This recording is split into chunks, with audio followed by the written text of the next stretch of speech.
I've been to San Diego. It's quite a nice place to. Lots of internet marketers live there. Frank Kern and Pat Flynn among them. Yeah, it's quite hippie. Hippie. Mm. Well, that's nice, isn't it? Hippie's good. Yeah, absolutely. As long as one doesn't have to sleep in a hostel, we're good with hippies, aren't we?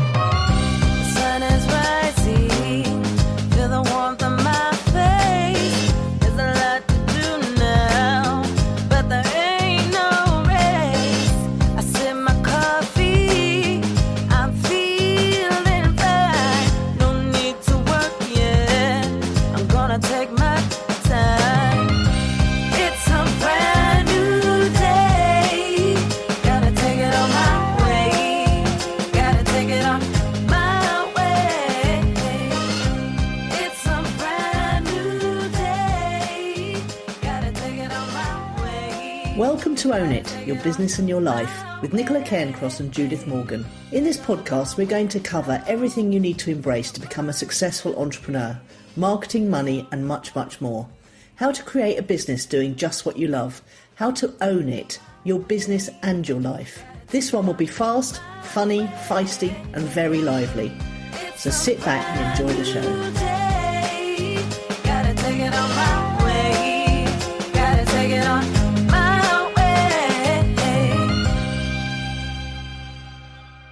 Well, welcome back, Judith. How are you this week? I'm marvellous, Nicola. How are you? Oh, absolutely stonking. Got over my jet lag quite quickly, but I can't find anything. My packing is in disarray.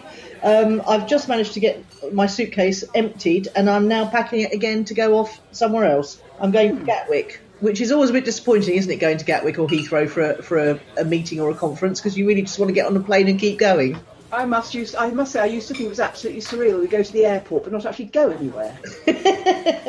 So tell me about your week first then. What have you been up to? Yes, well, two little ones and a big one, as they say on Countdown.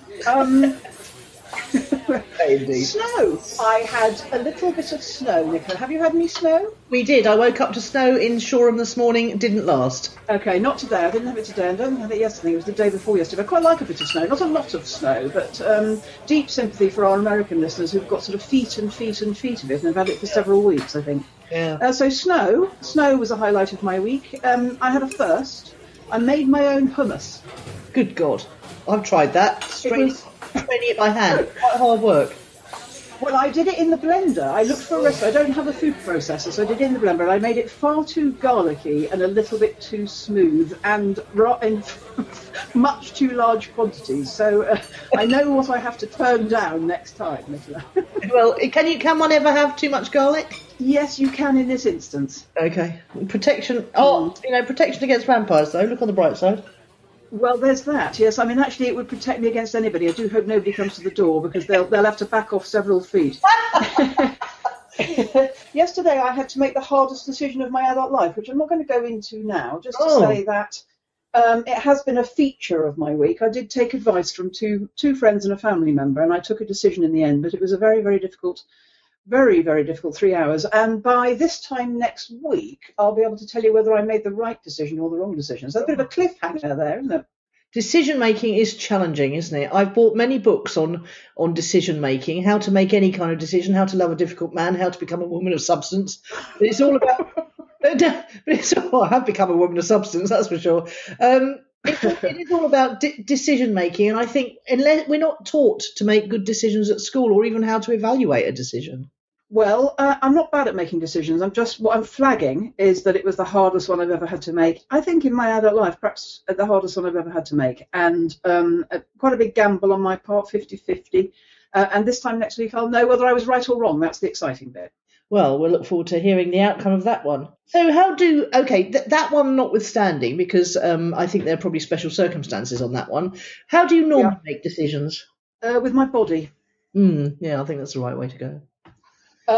Because everybody knows the right way to go in their bodies, mostly. And then what we do is we go up in the head and then we get all confused. And so I quite often say to people, tell me what your body's saying, and they give me their body wisdom, and then I try and talk them into that. I think our brains, we've educated our brains over and above our gut instinct, and we need to get back more into the body. And I think the other thing is, if you don't know what to do something, because as soon as you start to do that something, you'll know if it's right or wrong. Yeah, very true, very true. My friend says, if you don't know what to do nothing unless your life depends upon it, in which case do anything. Yeah, well, that's a good one. That's a very good one. Yeah. So, I totally, had no idea how to make good decisions, and then I, stumbled into the world of coaching. And you're absolutely right. If you think is my stomach sinking or my heart lifting, and if you put yourself in both options, and obviously it's difficult, so different circumstances. But if your heart lifts, if you feel lighter generally, then it's generally the good decision, isn't it? But if your stomach sinks, if you the thought of living out the other side of the decision, then it's the wrong way to go. I agree with you. I will say that there are some people, and I think I used to be one of them, who genuinely don't know the answer to that question, does it make your heart sink or whatever, because we've been educated upwards. It's all in the brain. And there's, what's his name, that wonderful man, Ken Robinson, says it's all in your head and slightly to the left. That's the education chap, isn't it, on TED Talk? Yes. Yeah. Yes, that's right. Yeah. There's also a great book called Blink, if anyone's interested, by Malcolm Gladwell, and he is one of my very favourite personal development authors. And he says that we actually make a decision about 30 seconds before we even start thinking about it, because on a gut level, our body is so efficient. Yeah. It had to be to keep us alive. Ahead of us, exactly. So tell me about the 3 things of your week, Nicola. Well, as I say, the jet lag's fine. I've got this car and I can't find. I'm convinced I took all the stuff out of my old car and put it in the cupboard, and of course all the stuff is in the cupboard apart from the essential bit, which is the sat nav. So either that's gone walking somewhere somehow, or it's I'm imagining that I took it out of the last car. So it's a bit frustrating. I can't find anything. Everything's in a mess. Haven't managed to catch up from coming away, and I now got to go away again tonight to Gatwick for my mastermind, my quarterly mastermind meeting. I don't know what possessed. Yeah, but I bet that Mercedes knows its way to Gatwick. Yeah, it probably does. It's I don't know what possessed me to schedule a client meeting this morning, where I really had to drag myself out of bed this morning with all the firmness I could muster. And then I'm going to mastermind dinner this evening, and then we spend the day tomorrow masterminding, which I really, really enjoy. I'm really looking forward to it. But blimey, I'm feeling a bit sluggish today, that's for sure. So yeah, met my new lawyer client this morning for the first time of our catch-up meeting. She's absolutely amazing. I mean, she's so like me, it's frightening. And the operations man was there frantically scribbling notes. And yeah, we were just reviewing the Facebook ads campaign so far. She was briefing me on the next thing she wants to promote. And, they're actually loving everything I'm doing so far, and I love working with them. So it's all good at the moment. Long may it continue so. Yes.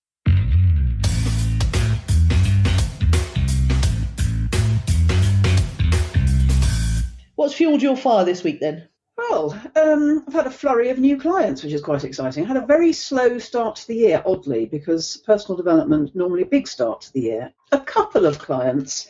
I have had a very strange January. Remember, I lost a couple of weeks to being poorly, and then I've got this massive thing going on in my private life. And I think one of my clients who's been in a relationship for a long time that suddenly disappeared, and she's a creator like me, and we both sat there going, what's going on in January, and why have we been taken out of the game? And I think we don't know the end of the story yet, but very quiet January for me. But a flurry of new clients yesterday, half a dozen in my incubator group, all marvellous women. I do love men, and as a woman myself, obviously, I do feel a special tug to promote, help and support women running their own businesses. And there are a few more in the pipeline, absolutely sure. And so I've done some spreadsheets today, which leave room for them to come, which is lovely. And 2 of them, you'll like this, Nicola. One of them's coming after half term, so there's a mother for you. Yeah. And another one's coming when Mercury turns direct next week.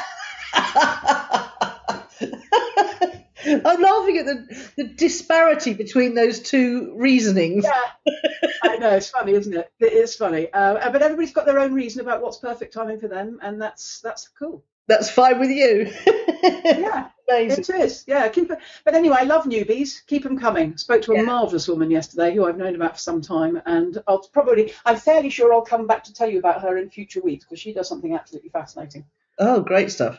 Well, Tell me about your flyer. Yeah. well, my fire is being fueled by all the stuff that people are swapping after the cruise. So, people Oh yeah. sending books to each other. There's videos flying around. There's a new video coming which is going to teach me how to hook up Facebook and LinkedIn in some intriguing way. I'm not quite sure on the Oh. details of that, but the other thing is that I learned on the cruise is that you can actually export your LinkedIn contacts and then import them and invite them to your group. So if you're running a group on Facebook, LinkedIn, sorry, not Facebook, LinkedIn, then it's quite laborious to invite people to things. But if you export your contacts and import them into your group and invite them, it works very well. And I'm going to find out as I just said about how to hook up Facebook and LinkedIn more efficiently.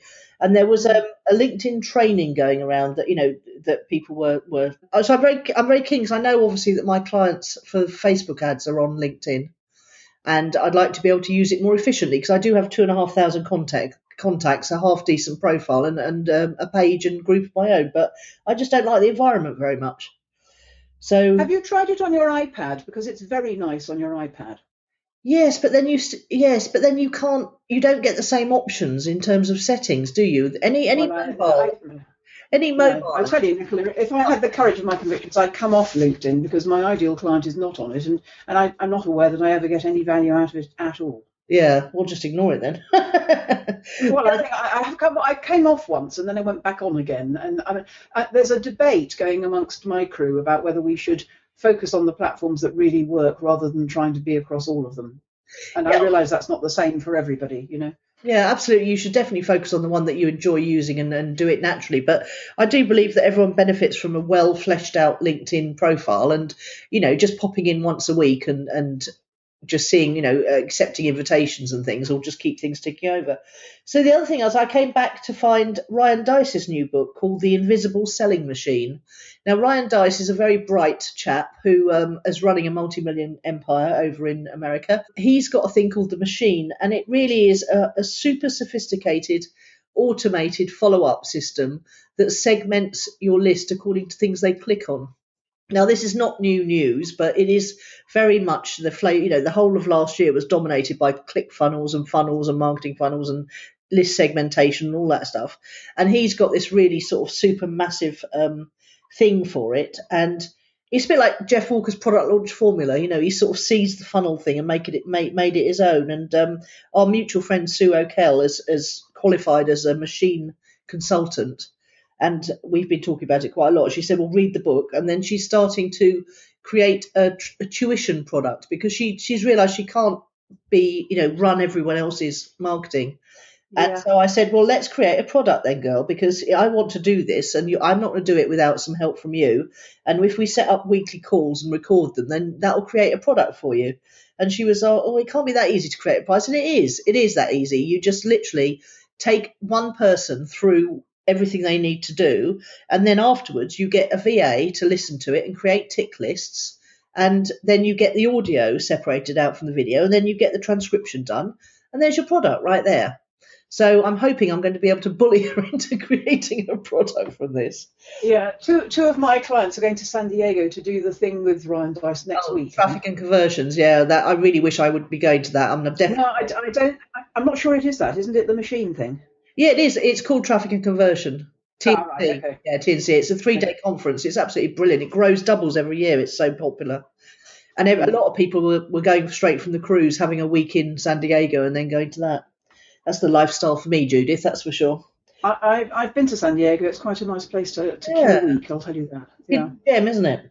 Lots of internet marketers live there. Frank Kern and Pat Flynn among them. Yeah, it's quite hippie. Hippie? Mm. Well, that's nice, isn't it? Hippie's good. Yeah, absolutely. As long as one doesn't have to sleep in a hostel, we're good with hippies, aren't we?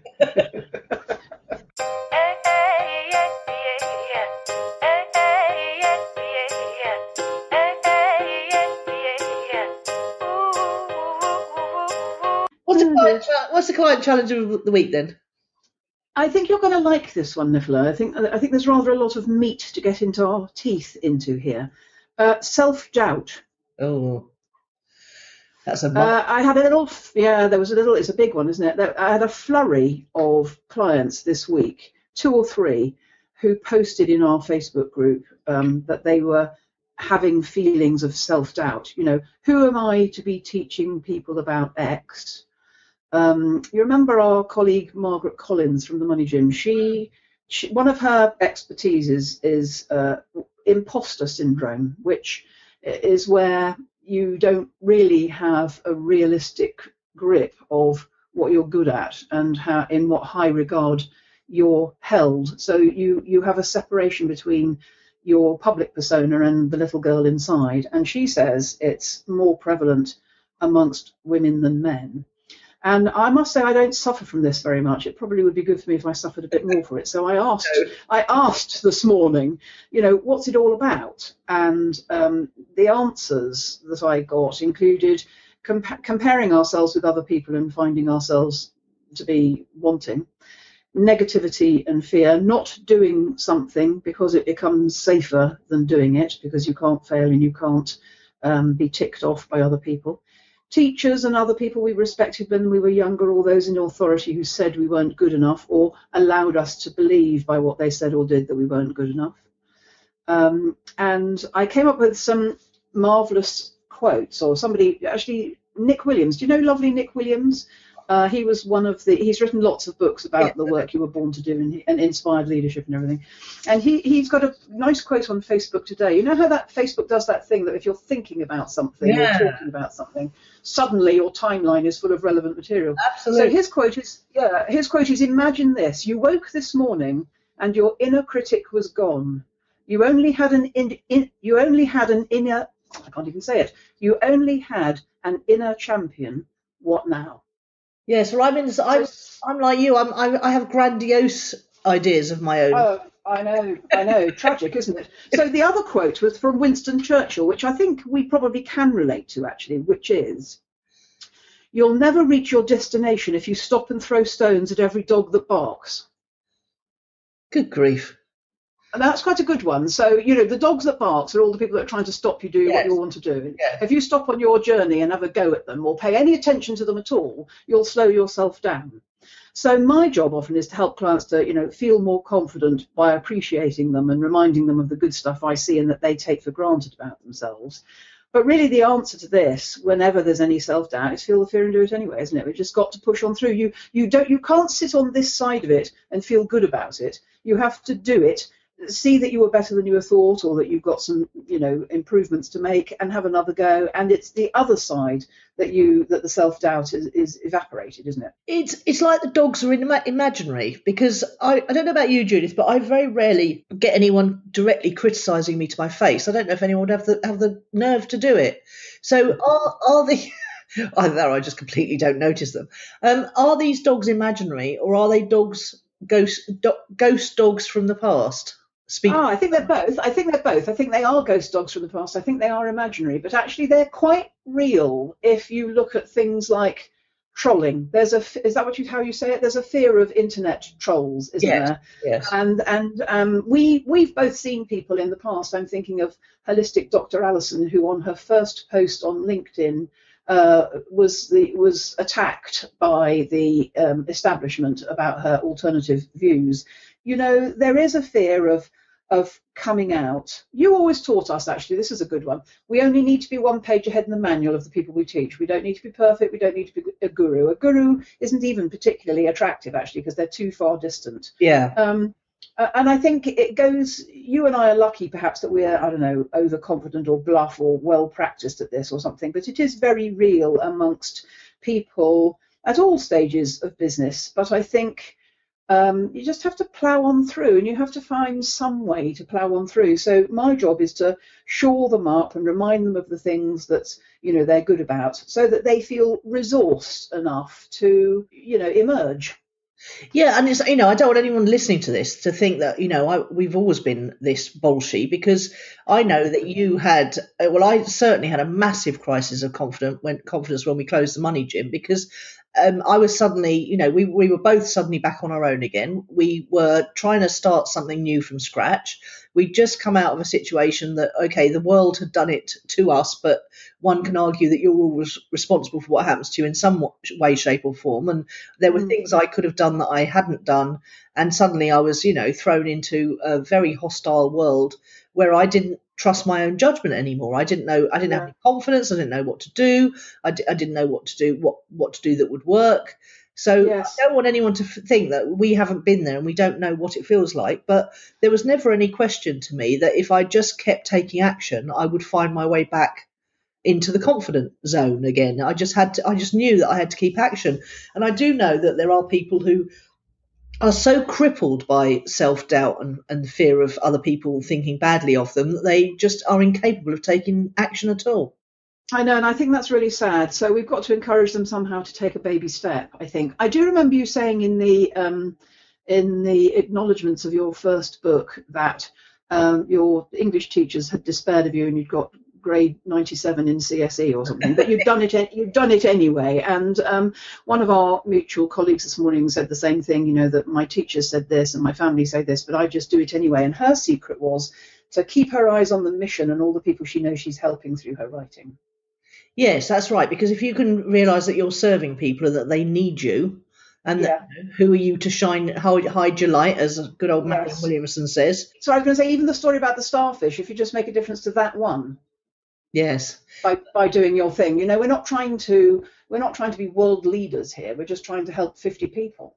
Yeah, and I saw something yesterday. Funny you say that about Facebook, because Jenny Amato, who I spent some lovely time with on the cruise, she adopts dogs in between homes, where they're going from perhaps a shelter to a home. Yes. And she says, I know I can't save them all, but if I just make a difference in one dog's life. Oh, there was a quote on Facebook yesterday, something along the lines of, you can't save them all, and it's not going to change your life very much fostering a dog, but my God, it makes a difference to that dog's life. Yeah. Which is nice. And actually, there's a good thing. There's a good antidote for self-doubt. Actually, the unwavering, loyal love of a pet.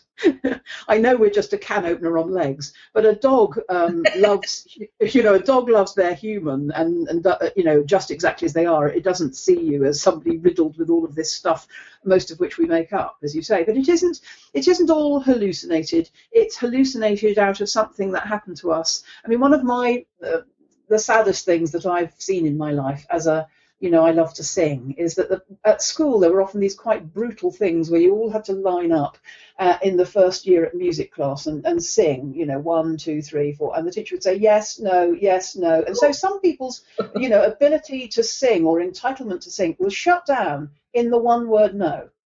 No, you can't sing. No, you're not good enough to be in the choir. I mean, that is just an awful thing to do to another human being, because music and dance and the way people, you see it on the television all the time. Every single culture expresses themselves through that, except pretty much us, who've been told we're not allowed to do that because we're not good enough. It always makes me. There's a meme that goes around on Facebook that says something along the lines of, when people really annoy me or ask me stupid questions, I tell them I will answer through the medium of interpretive dance. Interpretive dance, yes, I love that. It always cracks me up for some reason. I don't know. That's very funny. Yeah. Okay, so I do see people about doing things that I think, oh God, you're brave. I wouldn't do that. So sort of the opposite of that. So I think the scale. I'm on the self-doubt scale somewhere. I'm just higher up than those that I seek to help, I think. I think there's a difference in self-doubt and bravery, because it is a kind of bravery to put yourself out there, but it takes a different kind of bravery to write a blog post and publish it than it does to get in a little cardboard aeroplane and bounce around the skies. Yes. Or take your clothes off on a beach on a Caribbean island. Well, I didn't take all of them off. I didn't mean you, but on my Caribbean island, there's a lot of people that take their clothes off, and I think, oh, if I were you, I'd keep those on. But anyway, that's not the point. After this, my word of the week is about bravery. It isn't bravery, but it's about bravery. So how interesting that you should bring that up in this section. Any more thoughts on the cure for self-doubt? How to help people with self-doubt? I think it's just a constant reassurance, isn't it? A constant reassurance. Perhaps people have to reach a point of pain and their back's against the wall before they start taking action, despite their self-doubt. Because the hardest thing about becoming a successful entrepreneur is to realise that nobody else gives a. It's got to be you, and if you're not going to be able to push through this, then might as well go and get a job. And that's the brutal truth of it, because yeah, and I don't know that it's just about entrepreneurship. I think it happens in every area of life, but I think perhaps fail little and often, and build up a resilience. Paul McKenna's book that I told you about last week is about building resilience. Becoming a bouncy ball. The more you bounce back, the better you get at it, and the faster you get at it. Weebles wobble, but they don't fall down. How appropriate for thee and me. Now, what I'm thinking of as well is that the high achievers at my school who went to Oxford, they never failed in anything as children. And so when they went to Oxford, they got very competitive and they weren't as good as the rest for the first time ever. It was quite hard for them to learn to fail at the age of 18, whereas, the rest of us had a lot of practice at it, being mediocre through the previous 18 years. So fail sooner, I think. Fail sooner, fail small, fail sooner, get up and have another go. But you've got to come through it by doing. You can't hover. It's like hovering on the edge of a pool. You can't learn to swim unless you dive in. And have coping strategies as well. So if I like the fail little, fail often thing, and have coping strategies. So what makes you feel better about yourself? Chris Barrow always talks about his helium folder, doesn't he? Where he saves every nice thing that anyone ever emails to him, so that when he's having a self-doubt day, he can go back in and realise that he is making a difference, and that people do care. Yes. I think it's that we don't have a very accurate assessment of ourselves, and we're always focused on what's wrong or what we perceive to be wrong. Well, that's a very because we're on the opposite side of the scale. We think we're brilliant. That's all times. But it's a challenge to help people, but it's something that has to be done, really, because they can only take action with encouragement, can't they? The stick doesn't work. The carrot often works better. Yeah, stick doesn't work very well. You're right. I might do for some. I don't know. Teenagers, maybe? No, it never works for them. Okay. Take it from a very experienced teenage mum.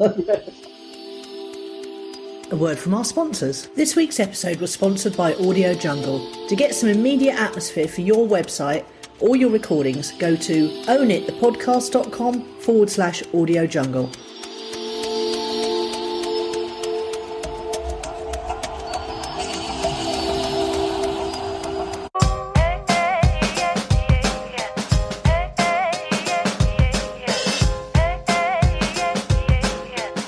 Okay, so what's your word of the week then, Judith? Well, a close relative. You just said bravery. It's courage. Mm-hmm. And I didn't spot that they were related, funnily enough. That wasn't a clever segue on my part, unfortunately. I just happened to see something on Facebook this morning. A woman, I forget her name, but she's running something that starts tomorrow called Living a Courageous Life for 28 days. And I did know, because I'm a bit of a Latin-y, wordsmithy type, that the core bit of that, the Latin word core, C-O-R, and the French word C-O-U-E-R, is heart. So courage is, it's got a lot of heart in it. I've looked up the dictionary definition, of course I have. Bravery, braveness, pluckiness, valour, fearlessness, I don't even know how you say that one, intrepidity, nerve, daring, audacity and boldness, all of which I love, as it happens.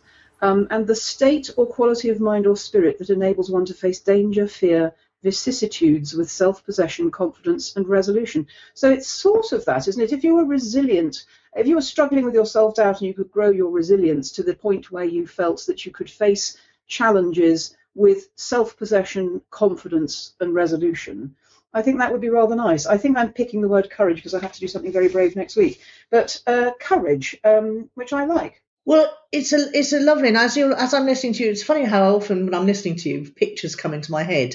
And I was thinking very much of, everyone says how brave I was to get in that little aeroplane. And then we got to on the disembarkation of the boat, we got to a top of quite a steep escalator, actually. It was going quite fast. And you had to jump on it with your heavy suitcase and your handbags and things and hold on to the edge. And I just couldn't bring myself to do it. It was just too terrifying. I lost my nerve completely and had to go in the lift. And then as I was listening to you, I was thinking about all those people who go off to fight in wars where they know there's a massively high chance they're going to get hurt. How do they make themselves do it? How do they? Well, they're trained to within an inch of their lives. So it's brainwashing basically. There's habit formed there. So they're trained to be killing machines. And I mean, I know this obviously because my dad was in the Royal Marines, and that was what he did, went over the top. They're trained to be killing machines, and they do it in a team. They're absolutely wedded to looking after each other. Okay, so there's lots of peer pressure as well, wanting to let the side down. And, well, more that each one looks after each other. There's no weak link. We're stronger as a team. And, working they are like a well-oiled machine, Nicola. I mean, breathtakingly efficient. Now that leads me to think about the Kaizen thing of a business is only as strong as the weakest link, and how when if your business isn't working, the most effective place to focus is on the weakest link and to fix that first, because it'll have a disproportionately large effect on the rest of the business. And how also, coming back to Ryan Deiss's book, The Invisible Selling Machine, it makes it an effortless process to market and sell your product or service because the machine is in place doing it for you.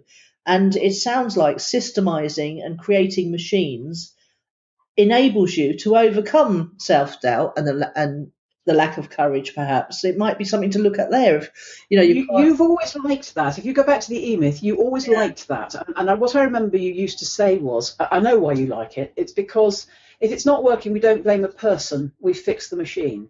Yes, that's absolutely right. And it's a whole different way of dealing with people. It makes working with outsourcers and employees and partners so much easier because you're never blaming the other person. No, you're not putting them in the wrong. That's right. Nice. Very nice word, Judith. Do you have a word? I do. My word is branding, because so here's the thing. I spoke to Rich Sheffrin on one of his calls last night, and I've also talked to a lot of people on the cruise. A lot of people are telling me that I need to create a product out of my knowledge of how to be everywhere online from one or two pieces of content. For example, turning 2 blog posts a week or a blog post a week into a digital magazine, a SlideShare thing, a video, an audio, a podcast, blah, blah, blah, blah. And the other thing that people are telling me is that I need to start moving towards using clicksandleads.com as my main brand, certainly more than Cairncross Media. And someone else was saying that I should abandon Triple M Blueprint because it doesn't mean anything, doesn't say what it does on the tin, and you have to explain it.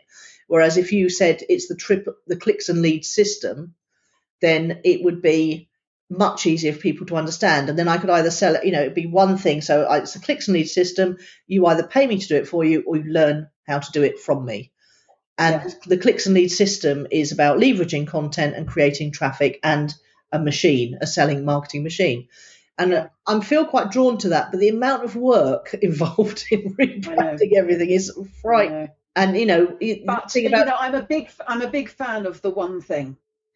I know you are, but then you're also a big fan of not changing everything too often. And I've only just spent a year branding everything in Triple M Blueprint, so I don't quite know what to do now. No, I mean, you don't have to do it overnight. That's the point. You can move towards it. Yes, and I have to remember that I'm not selling to my existing tribe. I'm selling to the new people coming through. If people have been through my existing machine, which is quite extensive, and they haven't bought, they're unlikely to buy now. So I need to just focus on the branding facing to the new people, really.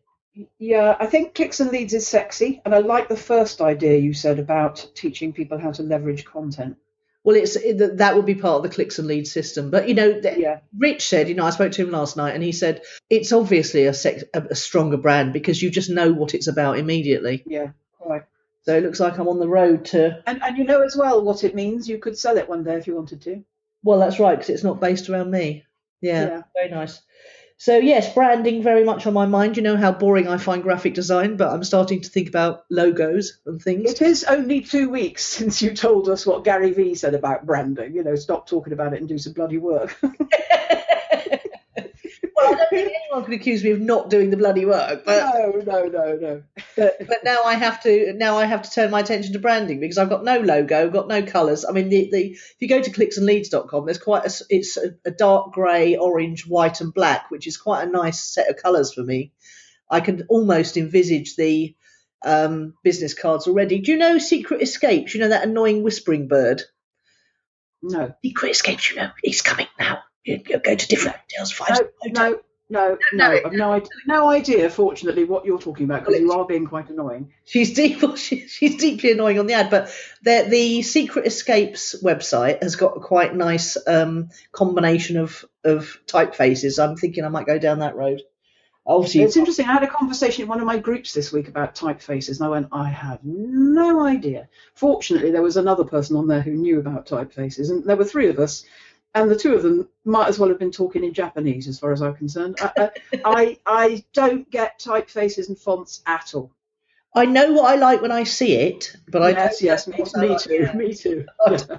I could no more go looking for a font than start truffle hunting in my garden in South London. Truffle hunting.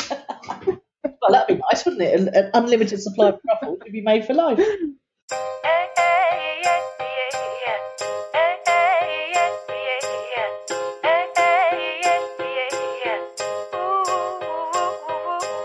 Who or what's impressed you this week then?